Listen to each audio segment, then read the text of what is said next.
अल्लाह के नाम से, उस पाक परवरदिगार के नाम से जो बड़ा मेहरबान और नहायत रहम करने वाला है। जज़ाकल्लाह कारी हसीब खान साहब, आपने आज भी इस ट्रांसमिशन का आगाज़ तिलावत कुरान करीम से किया और उन आयात का तर्जुमा आप सब ने सुना दानिश तैमूर साहब की आवाज़ में।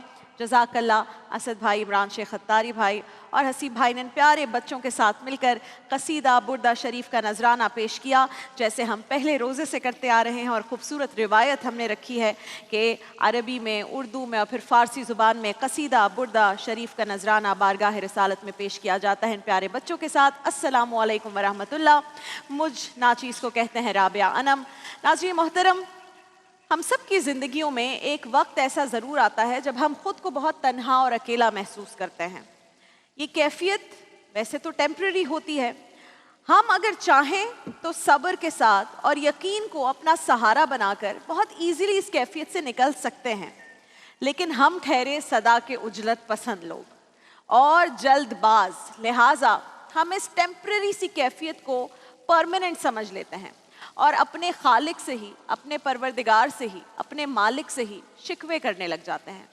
हम ऐसा इसलिए करते हैं कि हमारे शऊर और लाशऊर में कहीं ना कहीं ये बात आ गई है और हमें ये सोच जो है वो रासिख हो चुकी है कि ये दुनिया दारुस सुकून है, ये दुनिया राहत का ठिकाना है और हम यहाँ पर सिर्फ और सिर्फ आराम और ऐश के लिए आए हैं। कोई दुख और तकलीफ हमारे पास से गुजर नहीं सकती।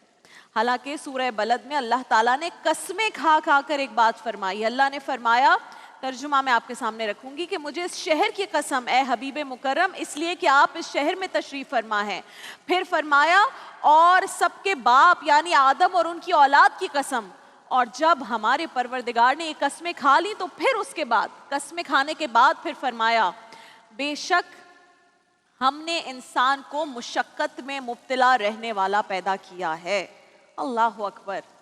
इस आयत के बाद, इस आयत के तर्जुमे के बाद ये बात तो क्लियर हो जानी चाहिए कि अपने दिल की तख्ती पर हम ये लिख लें कि ये कुदरत का फैसला है कि हम ना आराम और सुकून के लिए इस दुनिया में आए हैं, ना हम बेहतरीन ग़िज़ाओं के हुसूल, खाने पीने के हुसूल के लिए, ना ही हम नरमो गुदाज बिस्तरों पे आराम करने के लिए आए हैं, और ना ही इसलिए दुनिया में आए हैं कि कोई परेशानी हमारा दरवाज़ा भी कभी ना खटखटाए, हमें ज़िंदगी में कोई तकलीफ़ ना आए, कोई बीमारी हमें कभी ना सताए। ये हो ही नहीं सकता, ये पॉसिबल ही नहीं है। लिहाजा जब भी कभी ऐसा वक्त आए मुझ पर, आप पर, हम किसी भी इंसान पर, तो हम कोशिश करें कि शिकवा ना करें, अपने रब से करीब हो जाएं, उसकी बारगाह में सजदा रेज हो जाएं। क्योंकि जब अल्लाह किसी से बहुत मोहब्बत करता है, जब अल्लाह किसी से बेपनाह मोहब्बत करता है, तो उसे आजमाता है, उससे सब्र करवाता है, उसको सजदों में गिराता है, उसे सजदों में रुलाता है, और फिर जब अपनी मोहब्बत दिखाता है तो कहता है, ए मेरे बंदे, क्या कोई है इस दुनिया में जो मुझसे ज़्यादा तुझसे मोहब्बत करे। अल्लामा इब्न अरबी फरमाते हैं कि जब मुझ पर कोई आजमाइश आती है तो मैं 4 दफ़ा अल्लाह का शुक्र अदा करता हूँ। 4 दफ़ा। पहली, इस बात पर कि आजमाइश इससे बड़ी भी हो सकती थी। दूसरा, इस बात पर कि अल्लाह ने बर्दाश्त करने की हिम्मत भी दी है। तीसरा, इस बात पर कि दुआ और इबादत का शौक बढ़ गया है। और चौथा, इस बात पर कि आजमाइश जिस्मानी थी, दीनी नहीं थी। इन चारों बातों का शुक्र हमने भी अदा करना है जब भी कोई मुश्किल आए। फिर जिस रब ने कुरान में ये फरमाया है कि बेशक हमने इंसान को मुशक्कत में मुब्तला रहने वाला पैदा किया, उसी रब ने कुरान करीम में कई मकामात पर हमें आजमाइश के साथ खुशखबरियां भी सुनाई हैं। सूरह बकरा की आयत 155 में हमारा रब फरमाता है, और हम ज़रूर बिल ज़रूर तुम्हें आजमाएंगे, कुछ खौफ और भूख से, और कुछ मालों और जानों और फलों के नुकसान से, और ए हबीब आप उन सब्र करने वालों को खुशखबरी सुना दें।